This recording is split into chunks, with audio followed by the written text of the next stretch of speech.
76 years ago on this day, American Army forces invaded Kwajalein Island, held by the Imperial Japanese. And to mark the occasion, and because I had this recommended to me by another campaign series friend of mine, I am now going to play this scenario. The scenario is titled A Small Piece of Hell, Kwajalein. Hello everyone, my name is the Good Captain, and welcome to my LP, or Let's Play, of campaign series, in this case, Rising Sun. So, if you're new to the channel, let me offer a brief introduction into who I am and why I'm doing this. But before I do that, let me say that if this introduction is not interesting to you, then I've placed a timestamp in the description box below that skips the intro, and I've also placed a timestamp that skips what I call the scenario analysis, which is what I do at the outset of any scenario that I'm playing. So if you already know about me and want to jump ahead, you can jump ahead there, and if you just want to get straight to the action and you don't care about any of how I think or how I set up the scenario and you just want to see shooting, you can click that timestamp as well. But anyway, I am somebody who has played this game since it first came out back in the late 90s with East Front 1. I've definitely logged many hundreds, if not thousands of hours behind this game, and what you'll be seeing is hopefully what I call polished play. And throughout the scenario, I'll be basically thinking out loud. And hopefully, if you like playing this game too, you might learn something or see something that I'm doing wrong, and then I'll learn something.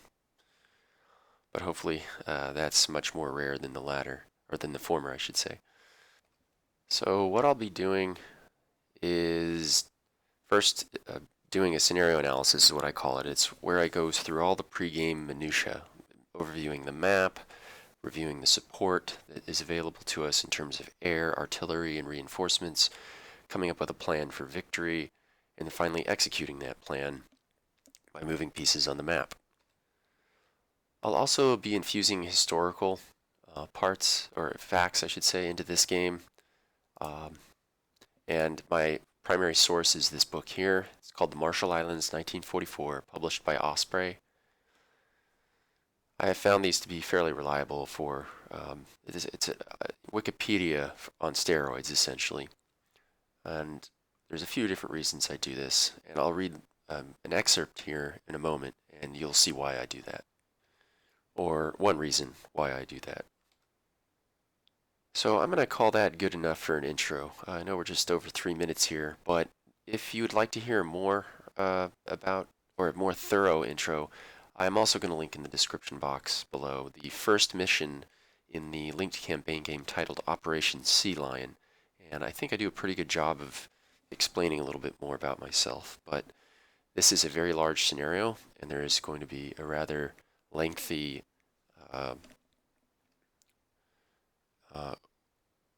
pre-game overview of the scenario, so I'm going to get to it. And the first thing I want to do is show you the optional rules that I have set, and I use the top block of 4 here. I do not use extreme assault or variable visibility. There's a pretty simple reason for this. These two, extreme assault and variable visibility, came into this game series much later. In fact, much later than the actual most of these scenarios were built, including this one, I believe. So I will not play with these options if that scenario was designed prior to that time. I'm pretty sure this is an original Rising Sun scenario, so I leave these two out. In other words, when the scenario designer made this, these were not on his palette, so to speak. He wasn't thinking about these, and therefore I won't be playing with them I'm very much an originalist when it comes to the rules. I like to play the game the way the game designer intended it to be played. And just to show you I'm not cheating, here's the set advantage bar. You can actually pull this to the left or the right to favor one side or the other in terms of, well, I think it's the dice roll for your side. You can improve the dice of one side or the other, but at any rate, I don't mess with this. So the first thing I do when I do a scenario analysis is what I call a, I read the historical, sorry. I'm already getting ahead of myself. So I'll do that now. Historical. Kwajalein Atoll, Marshall Islands. Only 2 months after the Gilbert Islands fell to U.S. Army and Marine assaults, American amphibious forces under Admiral Nimitz were ready to move on their next target, the Marshall Islands. The Japanese Imperial Command had much of its attention focused on Operation Cartwheel in the Southwest Pacific. It was not expecting the Americans to be ready for further amphibious operations in the Central Pacific so quickly, and were surprised when the attack on the Marshalls began in late January 1944. Bypassing other, more heavily fortified islands, Nimitz struck with the 7th Infantry Division at Kwajalein on the southern end of Kwajalein Atoll, held by the Japanese 6th Base Force reinforced by elements of the 1st Amphibious Brigade and the 4th SNLF. This is a quick pause, but for those of you who don't know, the SNLF is basically the equivalent to the Marines, the U.S. Marines. Following an unprecedented preparatory bombardment during the night on February 1st, the 32nd and 184th Regimental Combat Teams boarded amphibious tractors and followed a line of amphibious tanks toward Beach Red on the western tip of the crescent-shaped island. Okay. And I like that historical because it did mention something that the Osprey book also mentioned, which was that and I'll admit a quote. This is in regards to the bombardment. Quote, the power of the pre-assault barrage was unprecedented in the Pacific. 36,000 rounds of naval gunfire and artillery, plus sizable air attacks, pummeled the island. And there's one other thing this is something I normally do anyway. I recognize how many turns we have. We have 38 turns. And that's important because what I like to do when I see how many turns that we have is figure out how much we need to rush. How many turns, if we were, do we need to cover, like the ground? 1, 2, 3. So we got 3, basically from our point units, 3 hexes to go before we hit the beach. And then off screen I'll do this. I haven't done it yet, but I'll count basically the length of the island in hexes. And then I'll come up with a number relative to that 38 turns to see the average turn, average hex per turn that we need to move. So just at first glance, it looks like it'll be 2 or 3 hexes per turn average. And as long as we're moving at that rate, we'll have enough time to cover the entire island. I'll also say that this battle was fought over the course of basically 4 whole days. By the end of the 4th day, resistance had ended. Now, obviously there's no day and night. This is one big day scenario, but it is 38 turns. So one thing that I might mention in the future as we play through this scenario is that every turn is going to roughly be 10 days. And then the 4th day or the 4th turn will be just 8 turns. So I think that should work, and we'll compare our progress with the historical progress along the way to see how well we're doing compared to our historical counterparts. One more thing I'll say relative to the historical aspects were that this title seems to be misnamed, in my opinion. A Small Piece of Hell, Kwajalein. This was not a bloodbath. In fact, this sounds like a cakewalk, according to my sources here. And I'm going to read another quick quote. At the end of the first day, this is regards to casualties. Quote, American casualties were startlingly light to this point. 21 dead and 87 wounded in the 2 assault regiments. So we'll see how that stacks up to how the scenario compares with history there. But the other reason that I like to read up on the battle before playing anything in the game here is because of pieces of information like this.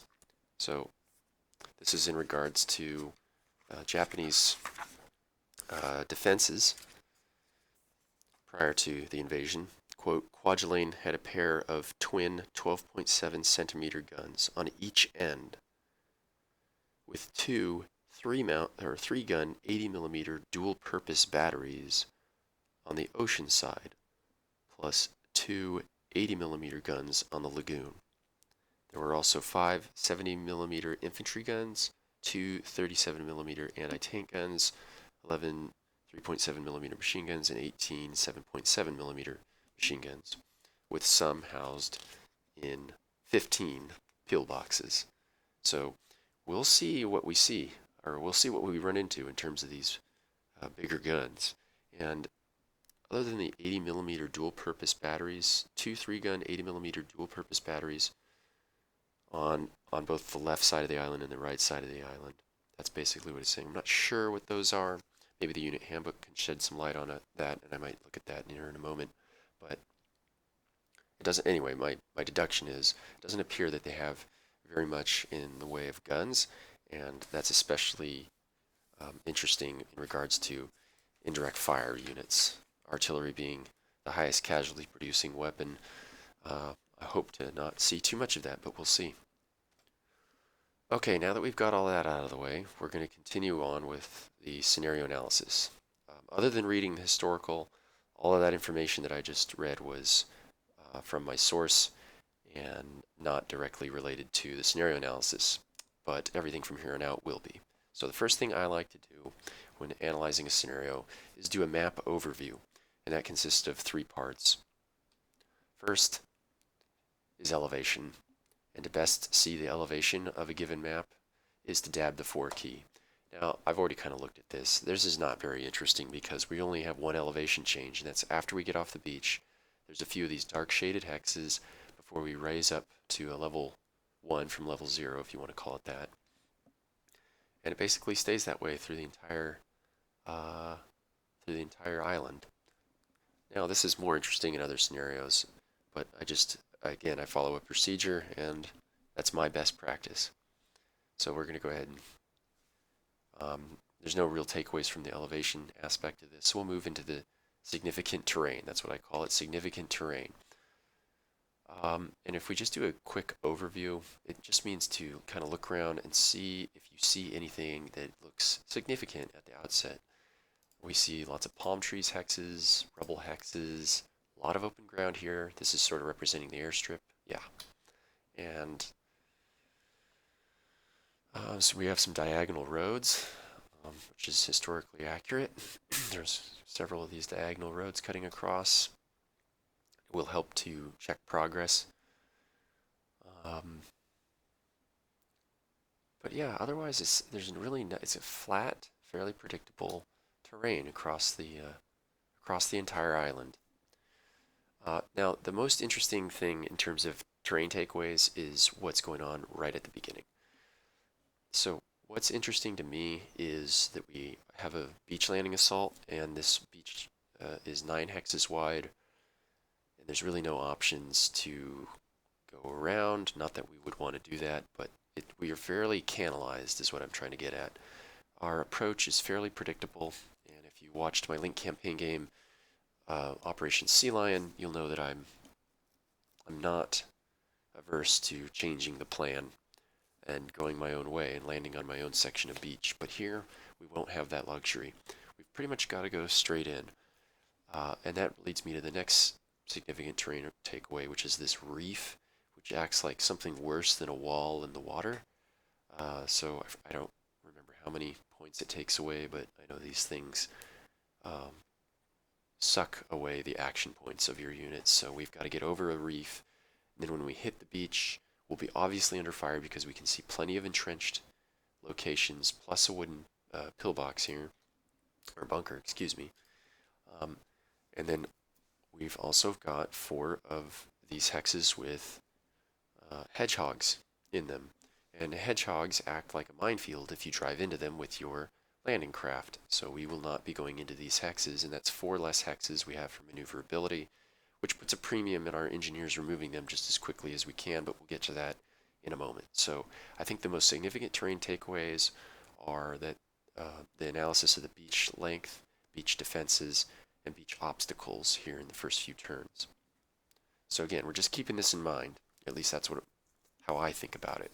I like to consciously realize and almost say out loud to myself, even if I wasn't recording a YouTube video, here's what's going on. Okay, and now so that closes out the map review. So the next portion of the scenario analysis, I call this review of the support, or the support review. And the first thing I like to do is take a look at our artillery units that are available to us. So I see I have a battery of 155s located in the top left corner of the map, along with 3 batteries of 105s located slightly closer, but still off the map.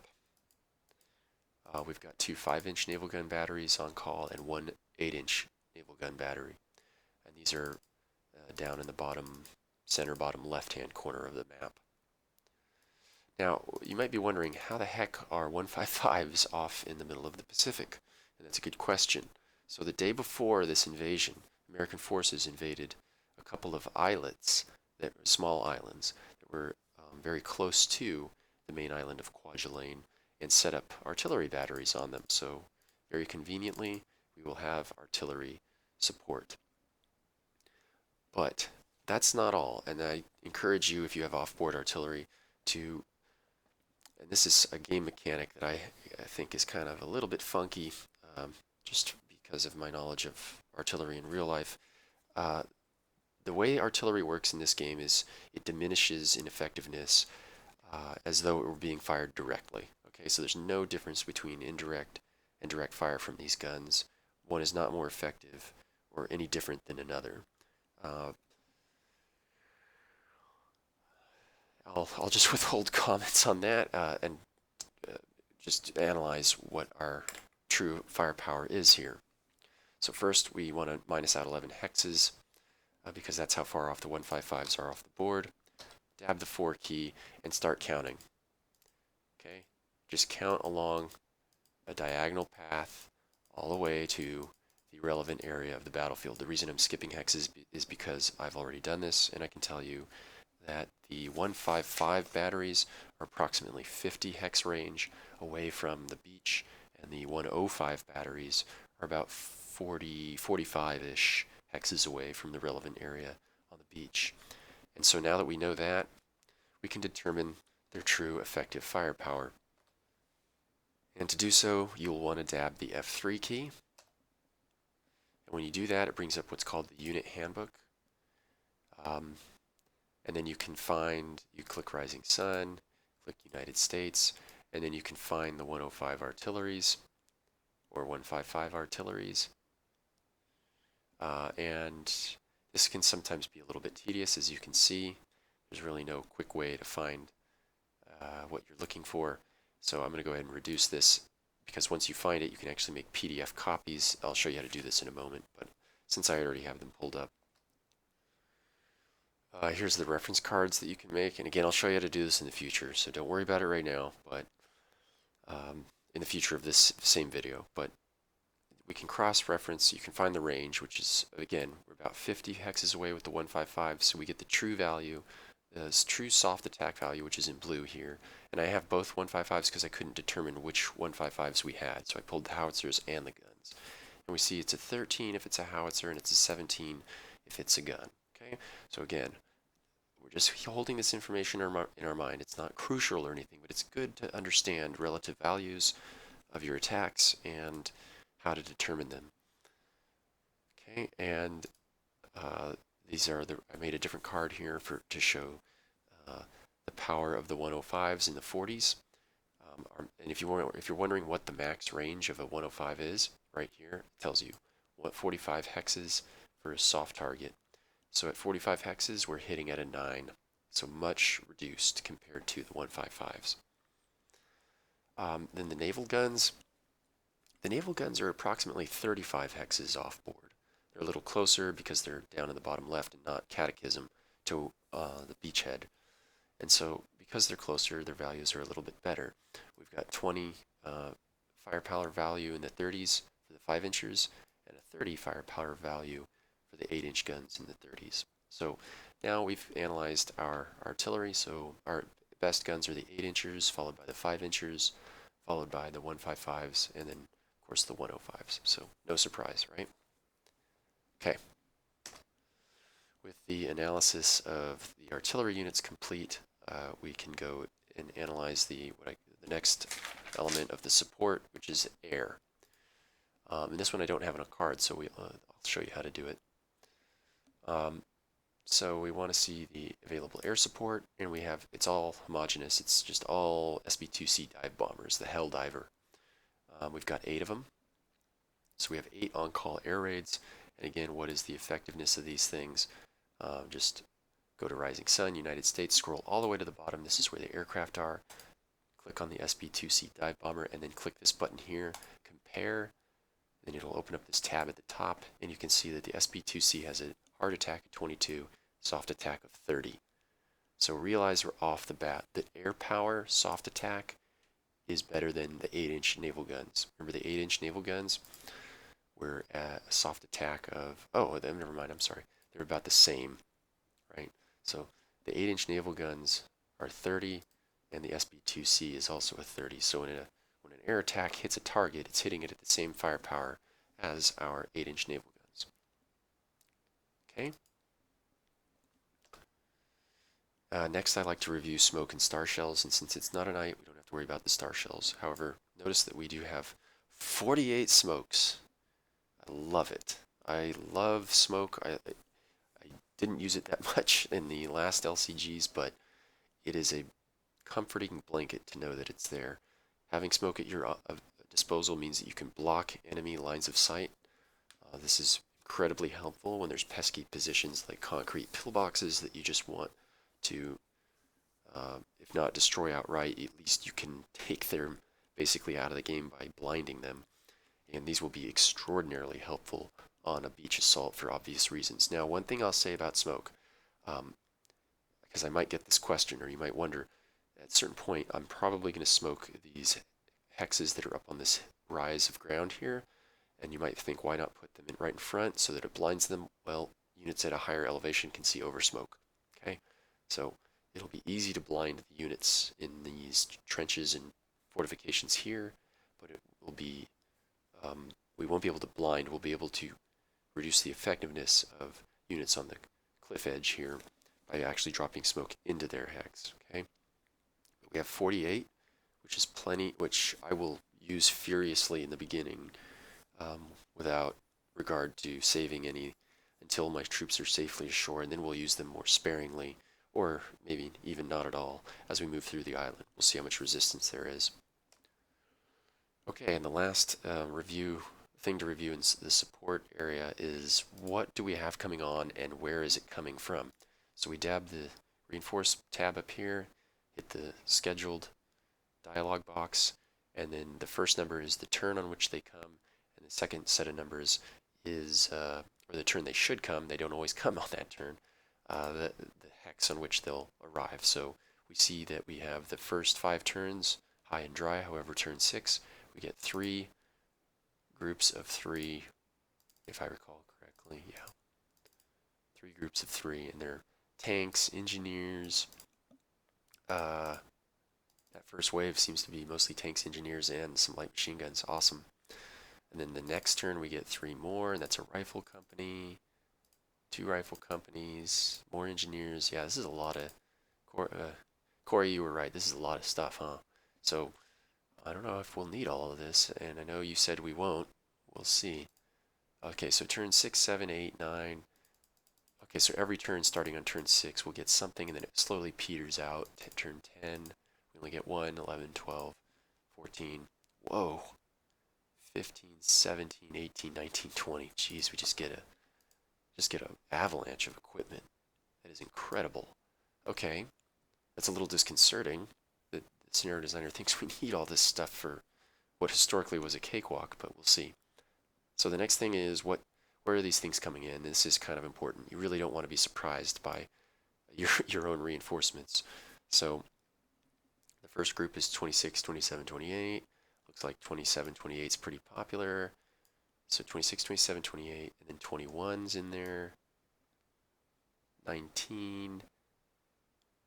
Okay, so they're coming on between 19 and 28. So we want to find hex 19 as the furthest left reinforcement will arrive here, and hex 28 here, right here. So this is the area where reinforcements will arrive. If you don't know what I'm doing, I'm just clicking on the hex, looking in the bottom right-hand corner of the screen, and identifying the hex there, okay?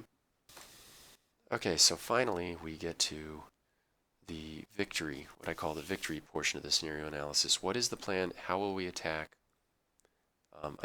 Because I love smoke so much, I even put a little note here to myself. Is there a clear need for smoke at start?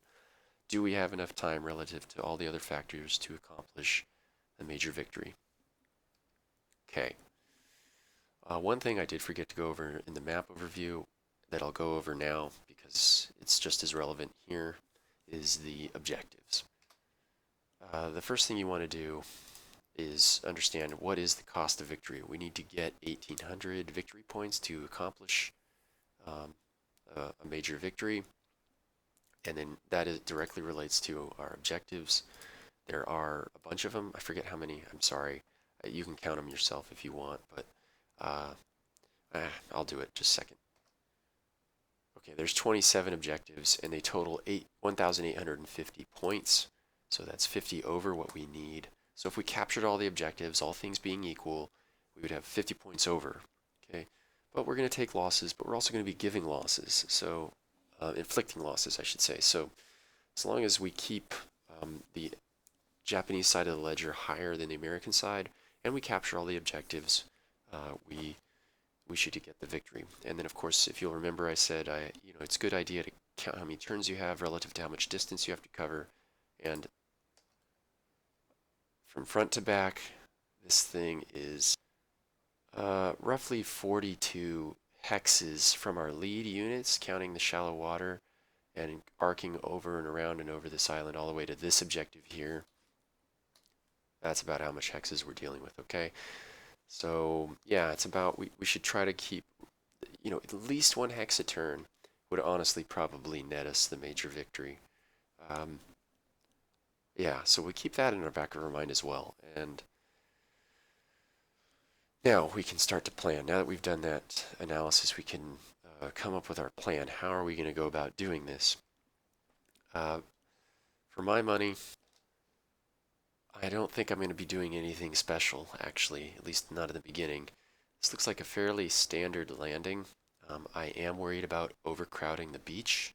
We are restricted again, both by the length of the beach relative to the hexes that are not available to us to cross, making for a very canalized approach. We have to approach this beach. We can only land on these 1, 2, 3, 4, maybe 5 entry points. Arguably, we could hit this flank here. I don't really want to because of the inflating fire from the enemy. Although, one other thing to notice when you're doing your scenario analysis in the scenario information is understand the visibility. And visibility is only 8, which is a little low. So yeah, I guess there is no worry from the fire from this direction here. But I'm a little leery about that. Anyway, I'll pause the video and do my final study and then make my final decisions here. But yeah, it looks like it's going to be a pretty standard move forward. However, and another best practice to do is look in each of your landing craft and understand what is where. Where are the rifle platoons? Where are the machine guns? Where are the mortars? And so take the time, and it's unfortunately a little bit tedious, but you want to go through what I'm doing right now, and I've already pretty much done it. I'm just kind of showing you what I would do. I'm going to do this off screen right now, but I'm just showing you that. Also, again, to go back to the unit cards, I've created a unit card just for the landing craft, because you'll learn interesting information about your landing crafts just by doing this. And one of the takeaways when I compare all the different types of amphibious vehicles that we have is the LCM. This is the landing craft mechanized here. These are the larger ones that carry armored vehicles. These actually have a really nice defense value. They have a 12. Notice they have a 12. So they can take a beating, or they can take a better beating, or have a better chance at taking shots than any of these other. Look at this, only a 2. So our LVT tanks and our our Amtraks basically are highly vulnerable to fire. Okay. The LCVP, the standard landing craft, is an 8. So yeah, it's just kind of interesting. Kind of interesting. And if you've watched my videos, you know we're probably gonna you might be thinking that I'm thinking about baiting shots. Now I'm probably not gonna do that with LCMs, but anyway, for those of you who don't know, we'll get to that in a moment. Okay, once you have an idea of what's in each of your landing crafts and where they are, you might want to go ahead and use that F3 key function again and start pulling information for what enemy units you can see. This is probably one of the more important aspects of any planning. We can see a mortar and an ATR platoon, and I might off-screen this if I can't find it right away so you don't have to watch me do this. But what we're looking for is, here it is, the anti-tank rifle.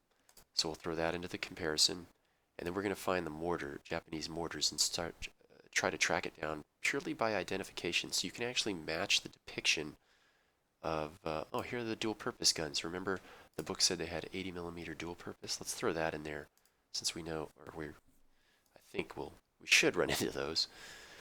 And it said there was 37 millimeter anti-tank guns. So we'll go ahead and throw that in there. Why not, right? But we're looking for the mortars. Here we are. And so you want to match the depiction. Now, unfortunately, the depiction's the same for 81s, 90s, and 90. Type 97, 90 millimeter mortars in there. Oh, that's right, because the strengths differ. Okay, so it's either an 81 or a 90 millimeter. I'm going to assume it's probably a 90. So we'll just go ahead and throw that in there. Okay, so now we have some information on the enemy. Okay. So we see that the ATR platoon is interesting because we have to push armored targets towards it, and we're definitely going to be inside that 3 hex envelope. So we want to understand the ATR platoon for sure. This is actually an interesting unit that we see at the beginning. We see at hex range 3, it's not so bad, but this becomes, 2 is not meant to be messed around with. 1 is the best number, of course. 2 is the next best number. 3 is when things start getting kind of, maybe I want to avoid that, especially as a soft-skinned armored vehicle that these Amtraks apparently are, and you don't want to be adjacent. 5 is a rough number. Again, with soft-skinned vehicles like this. The mortars also have a can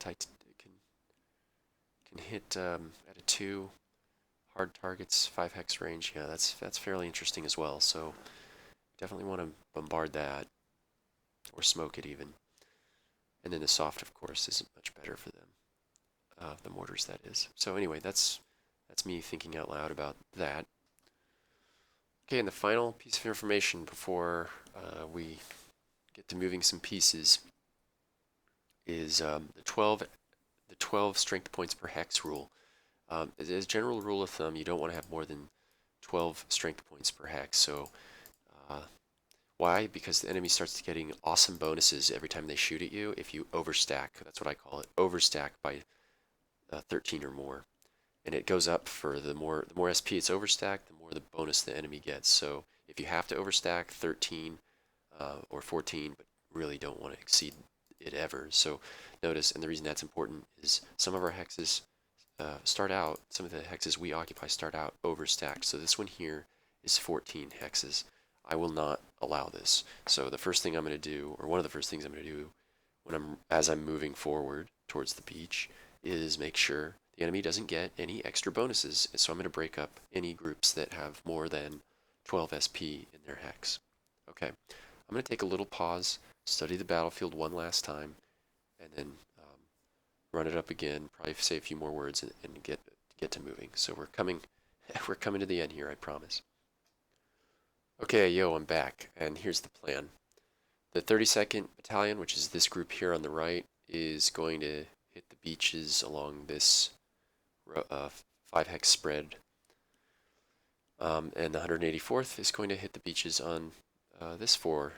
This is the much more difficult beach to land on because really we only have these 2 hexes here, and I have a plan to minimize casualties for that, or at least ostensibly minimize casualties. And then both groups we're going to maintain a 2-company, front. Well, first objective is to clear the beach. After we clear the beach, we're going to maintain a 2-company advance on either sector, just as they did historically, and advance past the ward area to the Wilma Road. Now, historically, the U.S. was able to get to the Wilma Road by the end of the first day, and that's where they encamped for the night. So we'll see what we can do with our first 10 turns and see if we can get to the historical first end point there. The next point in the plan is I'm going to lay smoke. The 105s will lead off, but we'll use whatever other units are needed to do this job. But the 105s are ideal because they have the least attack value, soft attack value. I'm going to smoke these 3 hexes here, and then I'm going to smoke 1, 2, these 3 hexes here, maybe this 4th one.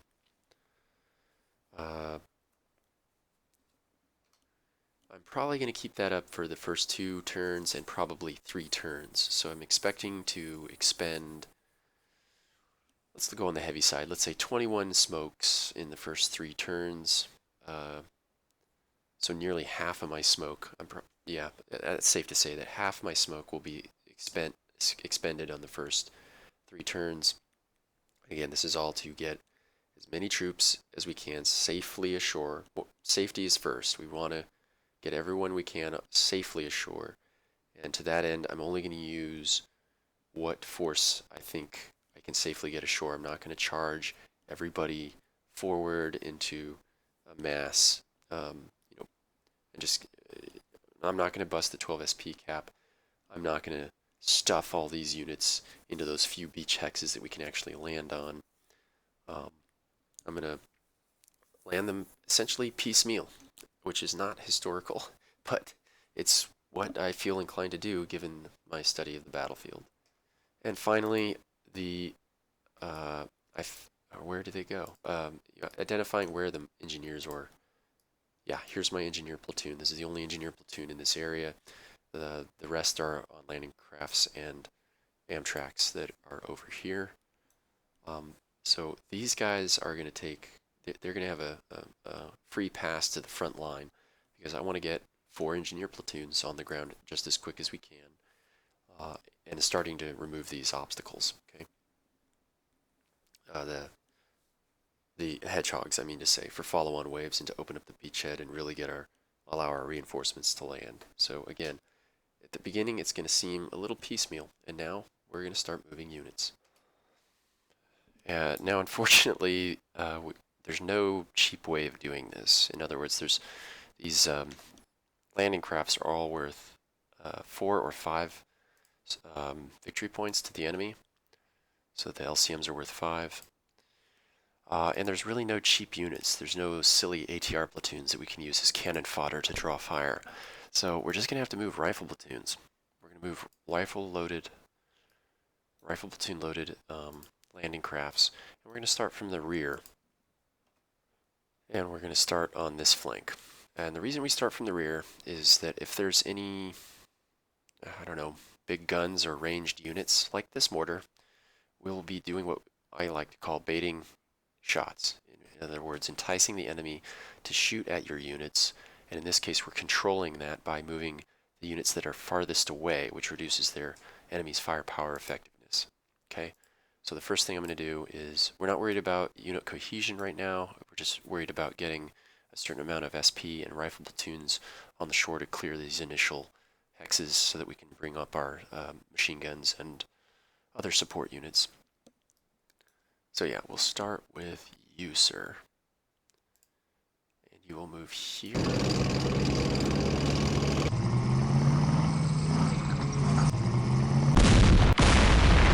Oh! Okay. Jeez. Little pause while I do this. And there it is. There it is. The book said that would be there.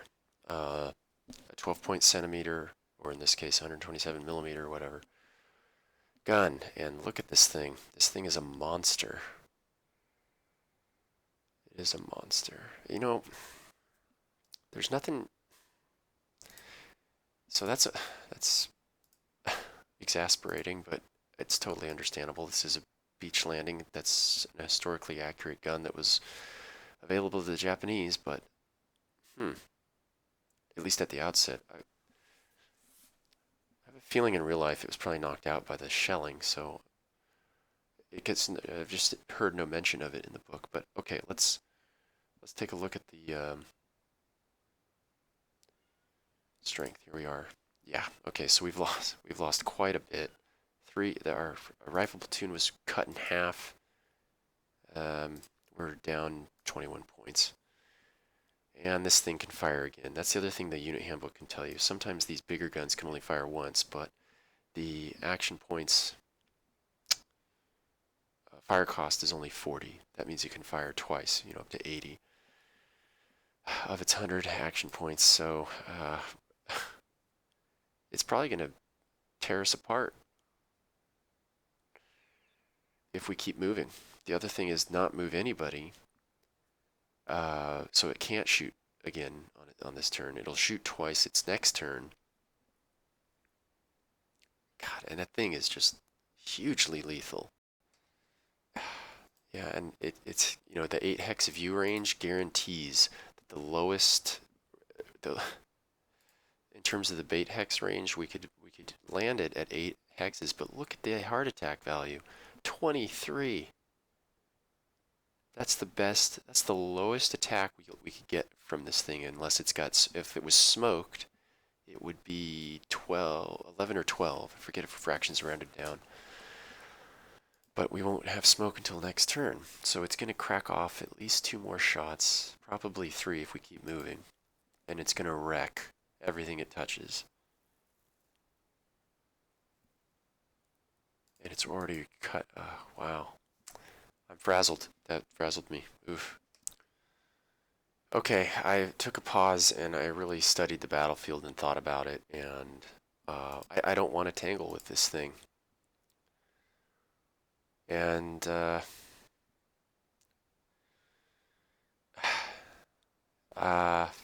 all units that can are going to start circumventing its line of sight, basically, or the units that are these units that are the 32nd are going to sidestep around his vision, his view range, by a little bit. Just get a better shot on the beach. So heavy rifle. So rifle here. That's it. Okay. So let's just move both of them over.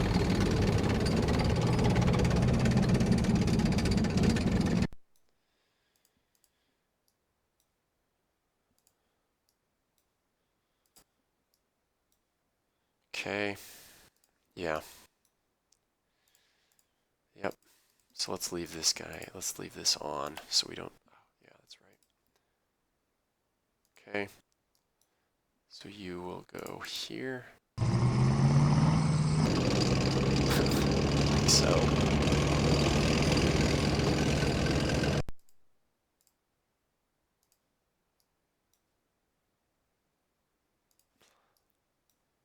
And what we're doing here is trying to line up our rifle platoons, fire them off without exceeding the limit, and everyone else can just sort of attack.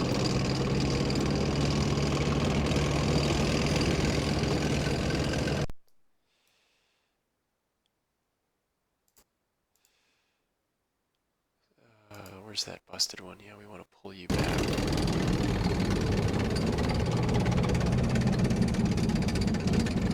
Get you out of the line of fire. Let's pull you back as well.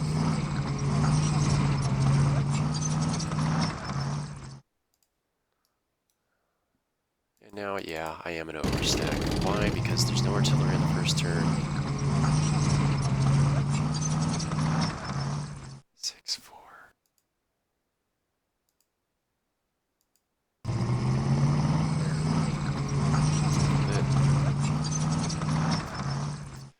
Sorry, I know it's not as glorious a first turn as you might have thought, at least not so far, but I don't see any way to take care of this thing. I mean, these are the Amtrak tanks, but yeah, look at that. That is not worth shooting. A 1 firepower attack? No, thank you. Okay?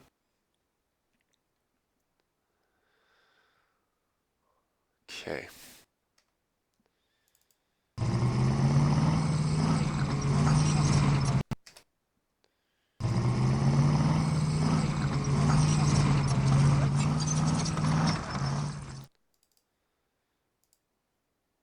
Okay, now these guys will move.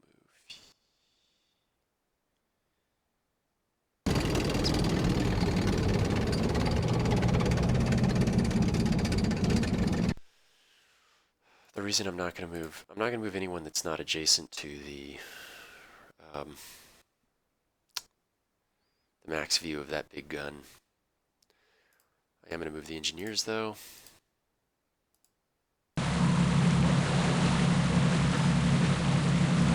Because, like I said, one of my goals is to clear those obstacles.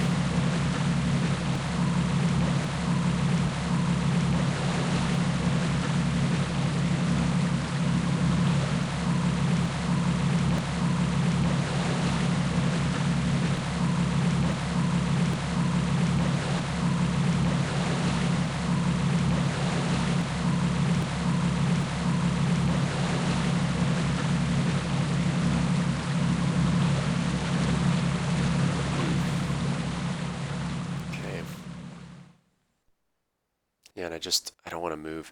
So the one thing the AI will generally always do is shoot the nearest unit. So I expect this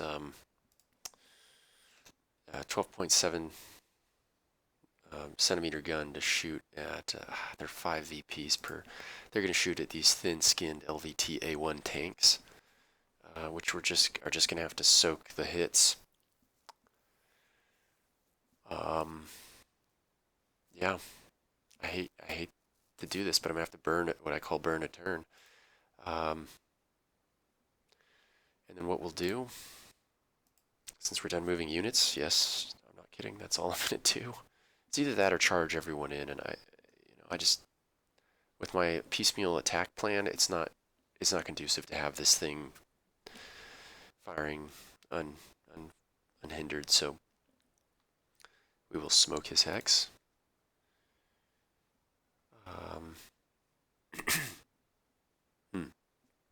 And since, well, yeah, this is a bit of a head scratcher. Okay, I've taken a couple of pauses in the last few minutes, whether you knew it or not, while I was talking, to kind of study this problem a little bit. And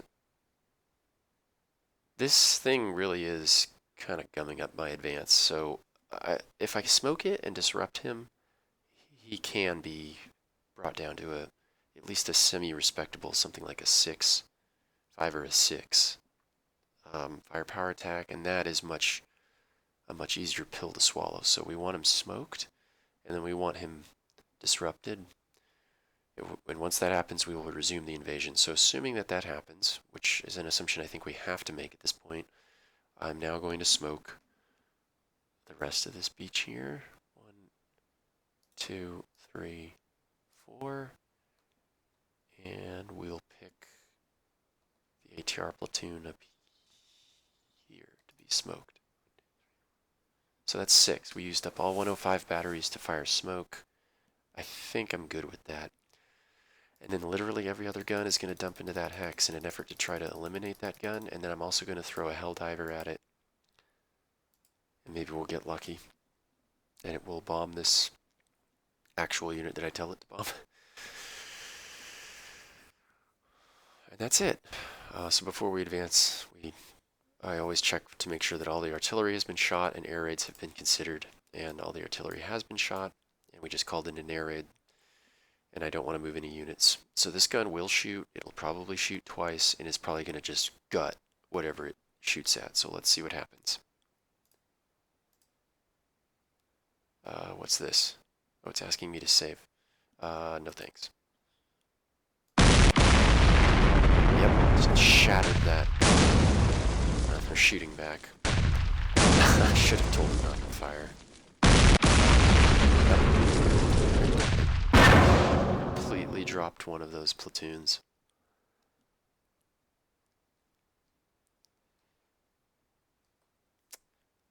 Wow.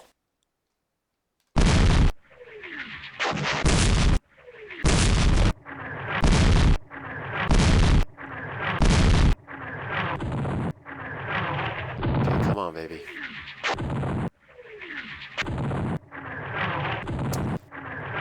Come on.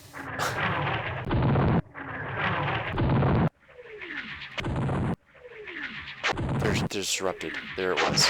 There it was. Oh my gosh. Whew. Okay, so let's review very quickly. Oh, did I close it? Okay, little pause. Okay, so here's the science behind this. This thing is smoked and disrupted, which means at hex range 8, which is the bait hex range that we want it to shoot at to soak its action points, it starts at a 23 and it's halved twice.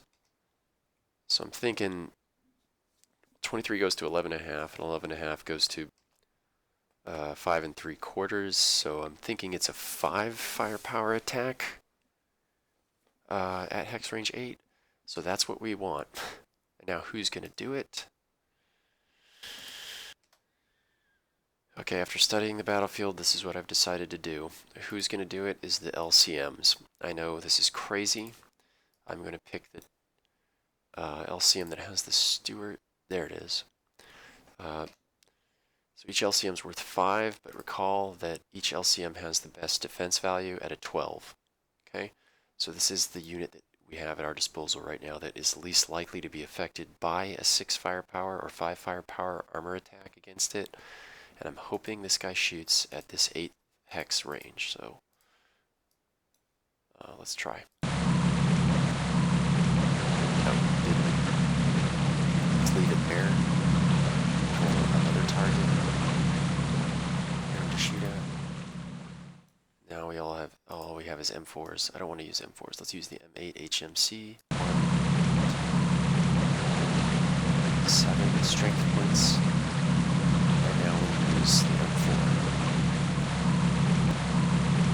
It's 12 strength points. I don't want to overstack.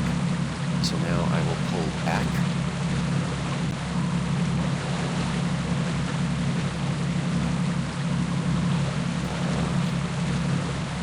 This one in. Dang.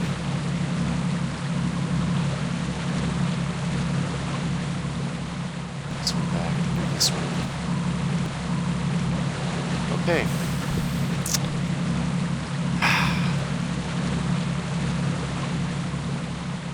Well, they didn't take the bait. They didn't take the bait, so we're gonna have to find something else. Okay, after studying the battlefield further, I'm going to move rifle platoons at him now. So we'll go here. Certainly don't want to use a battalion headquarters. Let's use a 60mm. Really?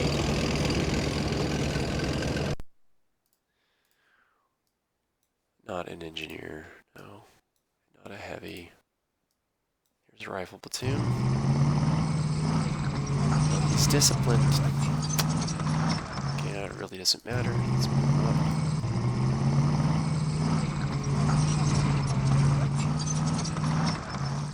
Wow. Well, I'm going to run out of units at an 8 hex range here pretty soon. Yep, so the next we're going to try to bait his shot with is...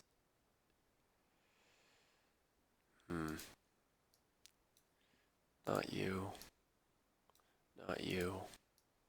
Yep, it's you. Still nothing.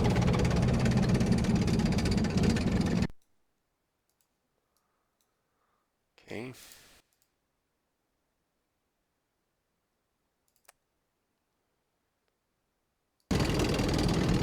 Still nothing.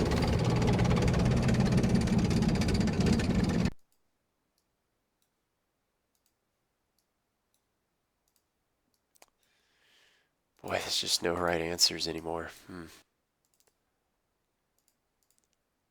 Okay, this is probably a side shot for him if he decides to shoot, but let's try this guy. The heavies. Hey, buddy, come on.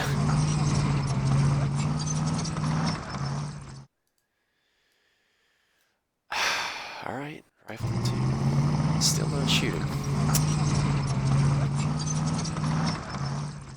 6, 7, 8, 9, 10, 11. Oh, this is gonna hurt. I think that's it for my 8 hex range units, so now we'll try to bait shots from the 7 hex range units. Units that are at a 7 hex range. 50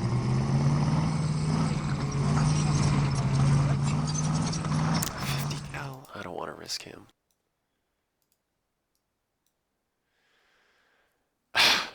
I'm exasperated.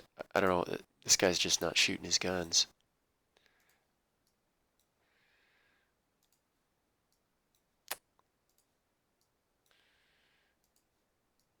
Okay, we'll just have to move in.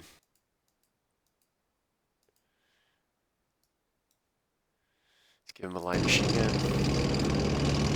Still nothing. Rifle 2.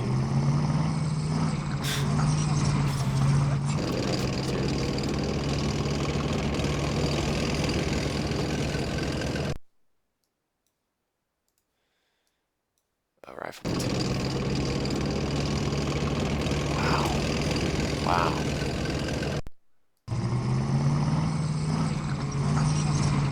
I don't get it.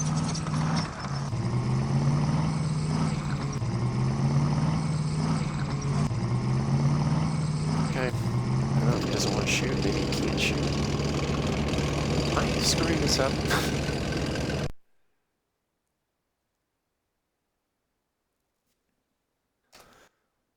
Right, maybe it rolls over. Is that what? I'm sorry, I think I just made a noob mistake. I think since it shot twice in his turn, it can't shoot this turn. So, sorry, it's early morning here on February 1st. Maybe that's what I've just been yelling at a screen for no reason. Okay. We're going to proceed under that assumption. Go ahead. Move everyone in.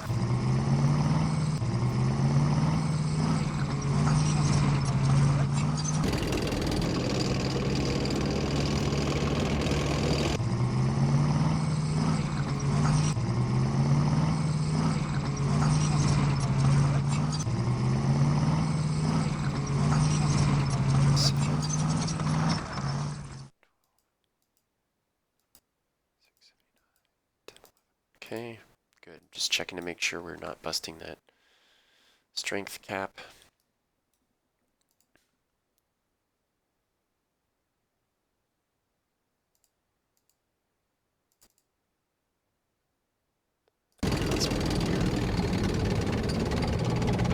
That's probably enough.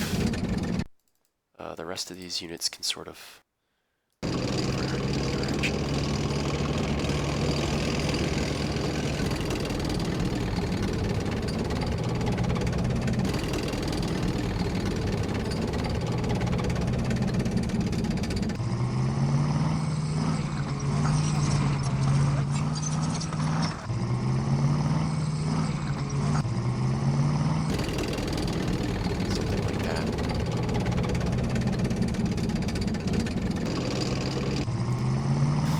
The reason I just did that is because I want the engineers to land just as quickly as possible here.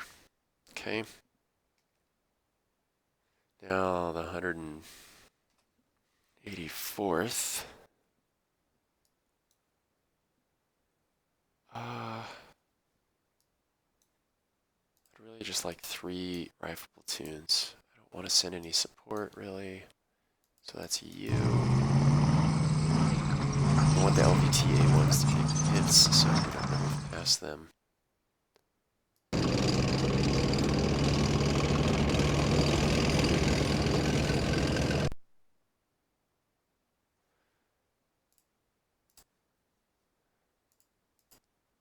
We can get seen by those 2 hexes, so...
reason I'm pulling them back is just to get out of line of sight. Those are not units that need to be on the beach this turn.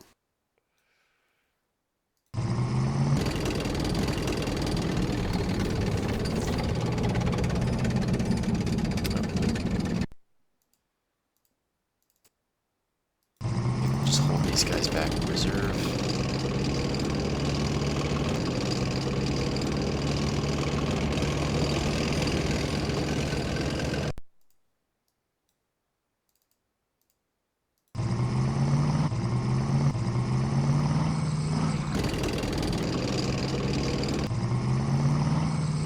Okay, so this is my landing party, the 184th that's going to clear the beach. These guys will come in, start moving in next turn.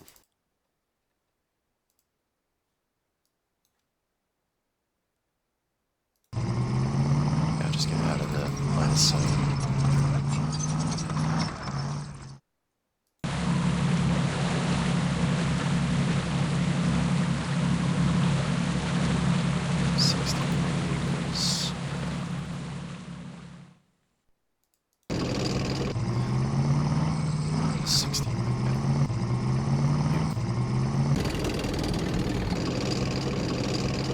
Something like that, okay?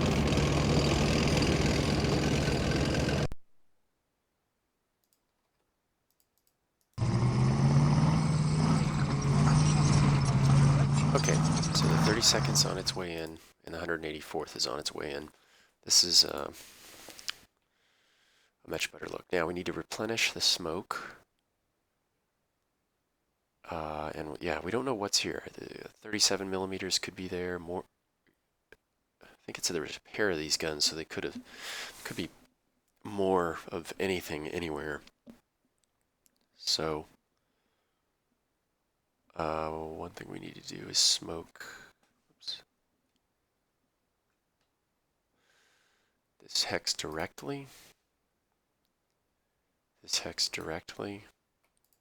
Of course, resmoke this hex.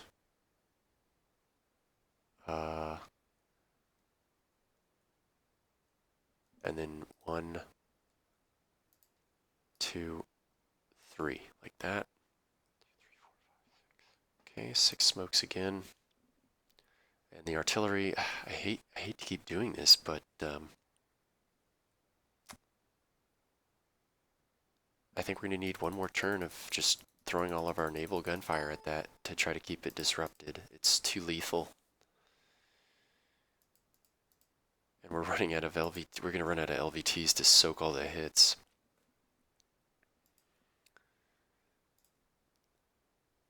It's pretty hefty casualties so far. Not negative 41. Ugh. Okay. Let's give the. Oh no, wait. Let's call in. Let's try another air raid.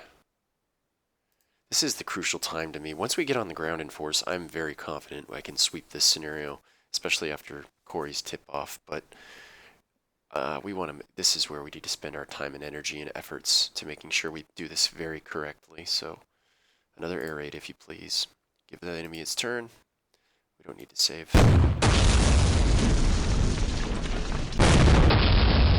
So they do have artillery. These 2 batteries. Looks like it's coming from the north end of the island. 3 batteries, wow. 3 batteries and a mortar.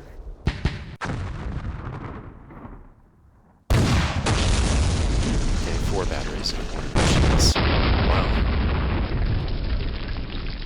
Huh. Yep.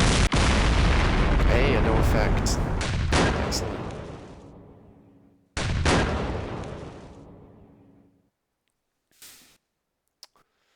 Rifle platoon is up, but not his carry. Okay, they have some anti-aircraft. They're trying to shoot at SB-2Cs. Yes, go get him! Go get him! Yes! Yes! Oh, you beautiful babies. That was awesome. Come again. Yes! Oh! Well.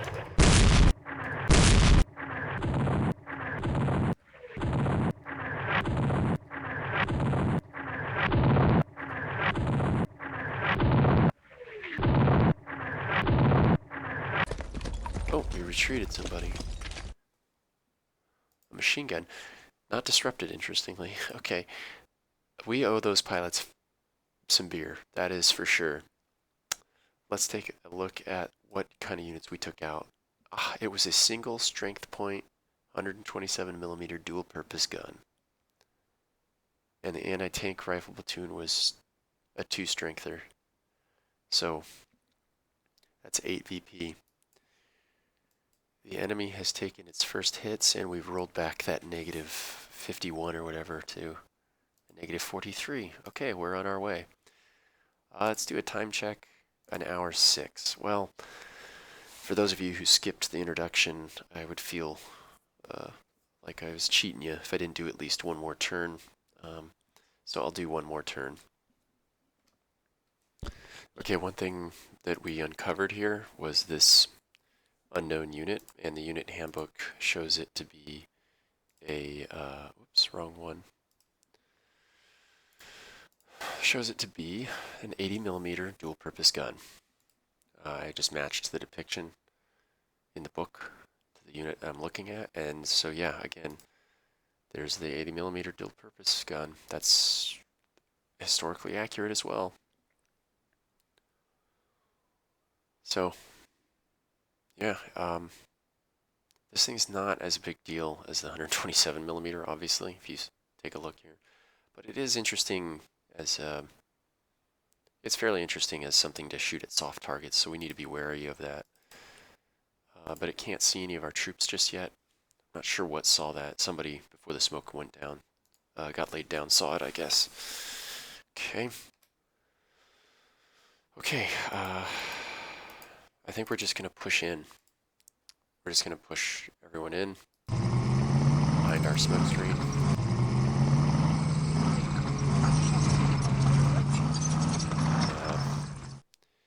Importantly, there, yes, the engineers. They unload. We'll unload next turn and then move into that hedgehog hex. You over here. And I hit Control P. And then I don't want him to fire. I don't think the Japanese are going to come out of their entrenchments, and I don't want him to go low on ammo like this guy did. You will go here, here.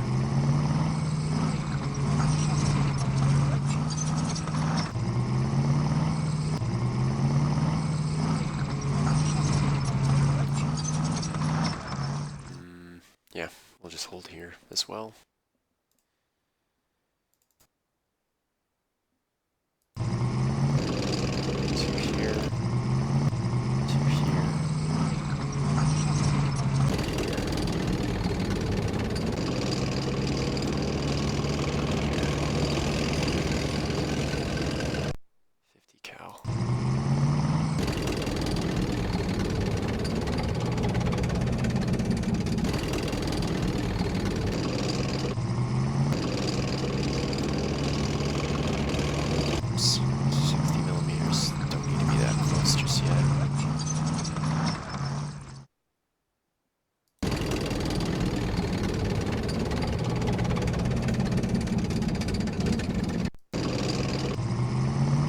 So this is the beach clearing team.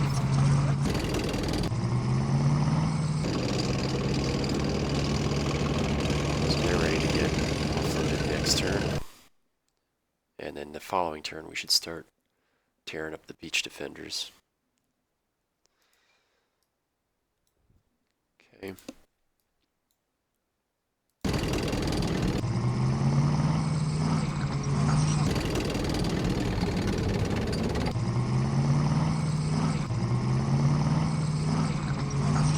Overloading that area. I need to ease up.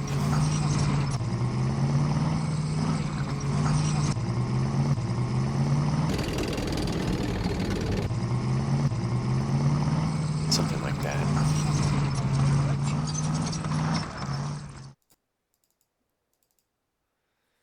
Again, we're just going to withhold these units. sight for the moment.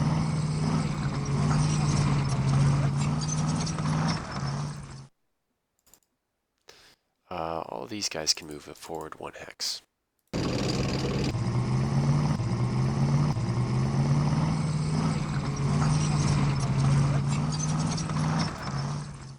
Oh, the engineers. These guys moving.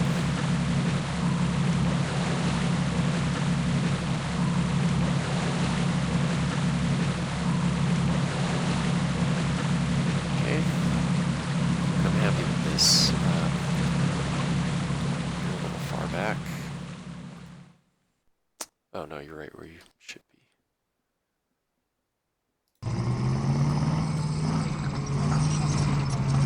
Okay. So that'll be it. Let's move to the artillery. We want to re-smoke. Yes, we want to re-smoke. Oops. Definitely want this one. That's a wooden pillbox, so probably if they're gonna have something heavy, it's gonna be in there, in my opinion.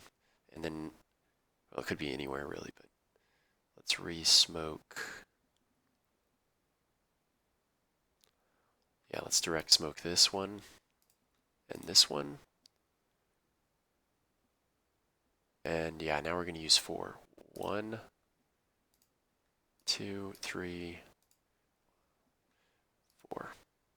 So these last 2 shots from the naval gun will go to,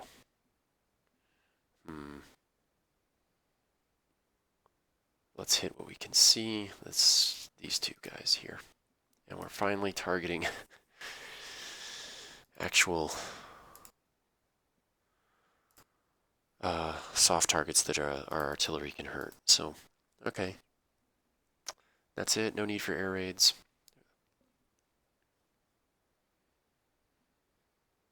Let's do a quick cycle through.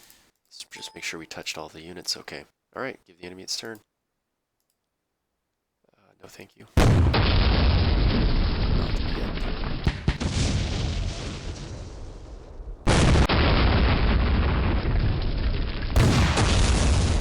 Okay, that gun's right there.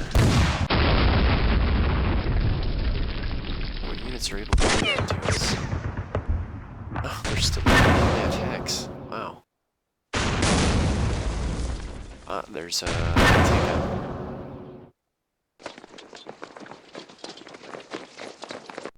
Okay.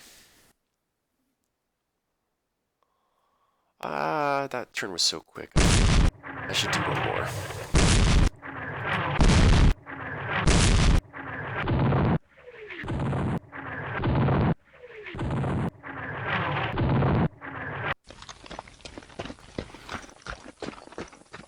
Okay, cool. Let's do a time check. Yeah, 1 hour 14. So this will basically be an hour and a half special. But from here on out, I'm only going to make my videos an hour long or thereabouts. Okay, let's figure out the best way to get these guys on shore. Be right back.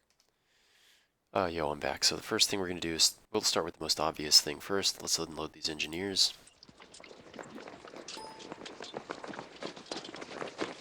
Double time help. No. Stuck. And we're under observation. Okay. Can we move in and unload? Yes, we can. But we'll need these tanks to bait shots first. So the LVTs are now going to bravely soak the fire. Oh, that's right, we know that it's not that amazing an anti-tank. Let's clear this hex. Yeah, there's a guy there. Let's continue. There's a guy there. I don't know why they're not shooting. Anti-tank rifle, more than likely. Okay, you'll stay there. Now these LVTs have a special mission. We're going to attempt to take this improved position. No free chicken.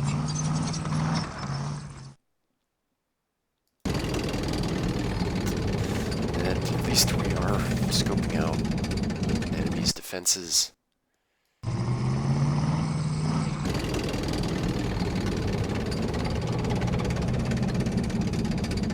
And all of them held fire. That's curious. Won't shoot. The Japanese rifle platoons do have an anti-tank value. It's not great, but I'll pause the video and show you here. So assuming it's a rifle 43, they have an anti-tank value of 2. So these units could shoot at my LVTs, which is kind of what I wanted them to do, but they didn't. Now there's nothing left to do but unload and move in. Fire. Inflicted an SP loss. Let's shoot him. Okay. Then unload. Disrupted, very good.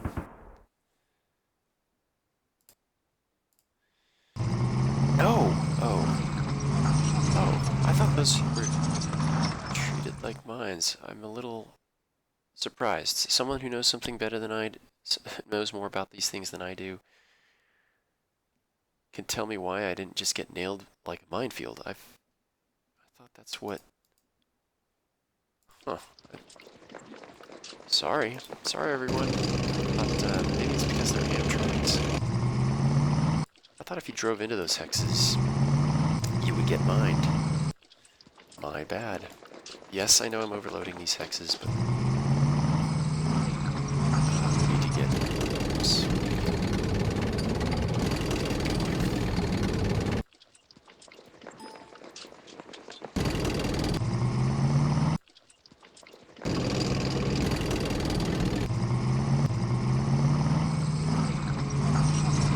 I thought for sure that would act like a minefield. It really did.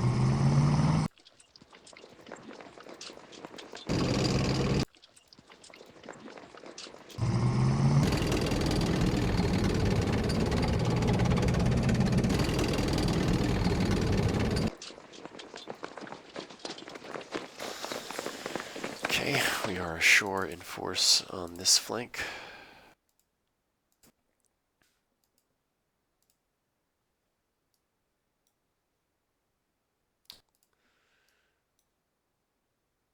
Oh, that changes things, doesn't it? Yeah, we can just move ashore.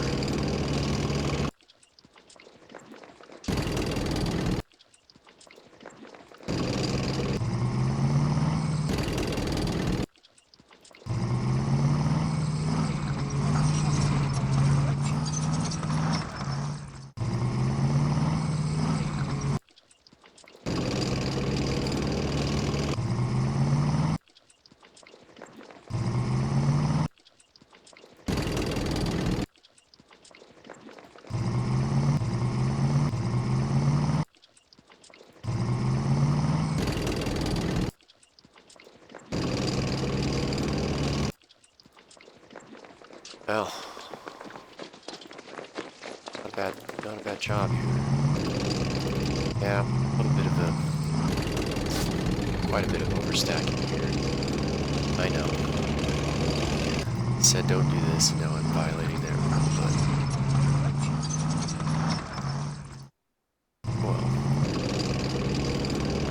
I'm still surprised. For some reason, I was convinced that these hedgehogs would hit my guys, my LVTs like mines. Of course, that didn't happen.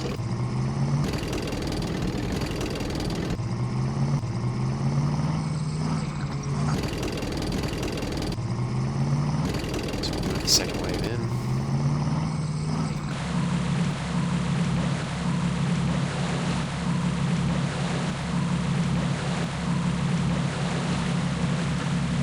And yeah, let's get these tanks rolling.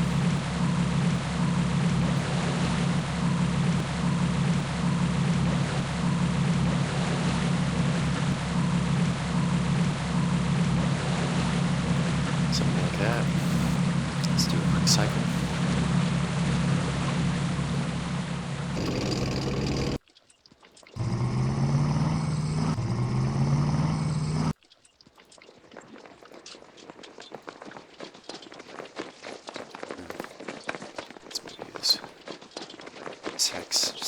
feeling. Okay, now we are going to drop the smoke. Why? Because we have troops available in force to deal some damage to the enemy and start clearing this beachhead. I will say, if you haven't noticed, I feel like this is a little bit more than probably historically was available to the Japanese. I've already taken a number of casualties, as opposed to the very light casualties the Americans suffered on the first day, so not too historically accurate, I think, in terms of the defender quality and quantity of the defenders, but still fun. Okay, we are going to smoke this hex here. I don't want to deal with that wooden bunker just yet, so I will smoke you. And we should smoke you. And the mortar up there. Yeah, let's smoke you.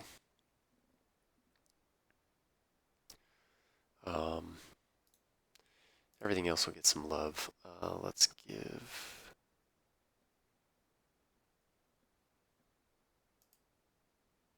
Actually, let's start working over this. I think we're going to blast these guys. No, I don't assume that. Let's hit the guys in the trenches with 2 salvos there, the 5-inchers. We'll go to these guys in these trenches here. So break the guys in the trenches and hopefully encircle and destroy the units that are not in trenches that are next to them. That's the plan.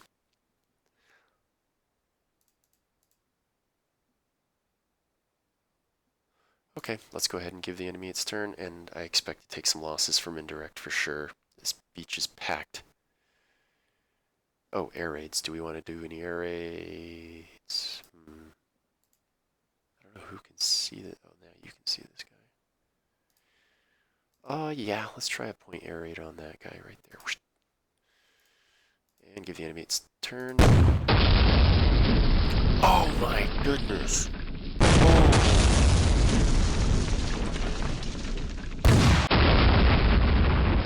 Oh no.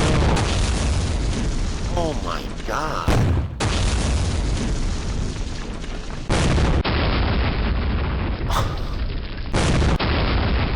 This is kind of silly. This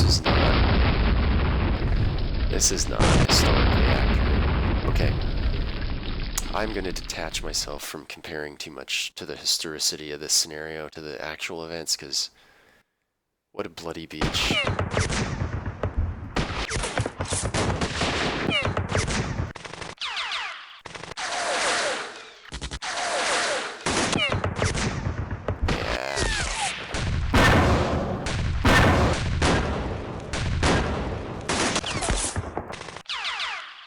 Oh god, really?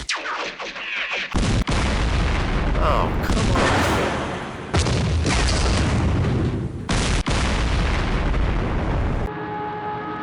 Come on, kill something. Hey! Yes! Jeez!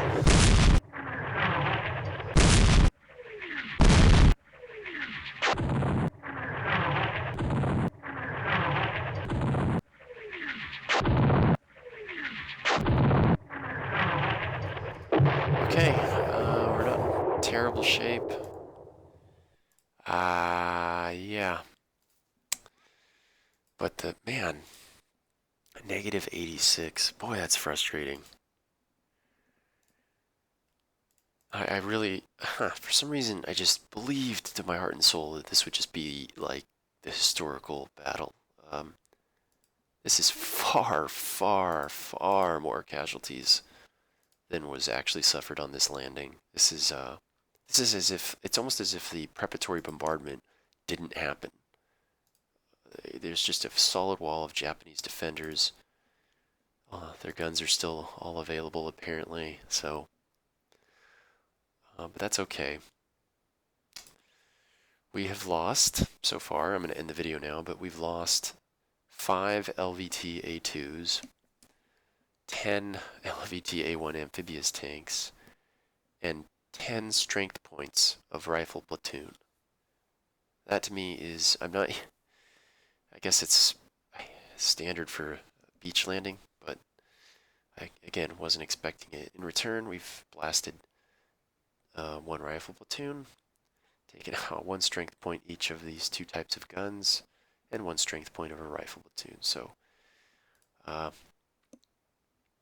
but we will start stacking the Japanese now. We're gonna start tearing them apart this turn, and I don't think we'll suffer so badly like we did just now anymore. So we're sure we're getting there. Thanks for watching this. Hope to see you in the next video. All the best from the good captain, and bye-bye.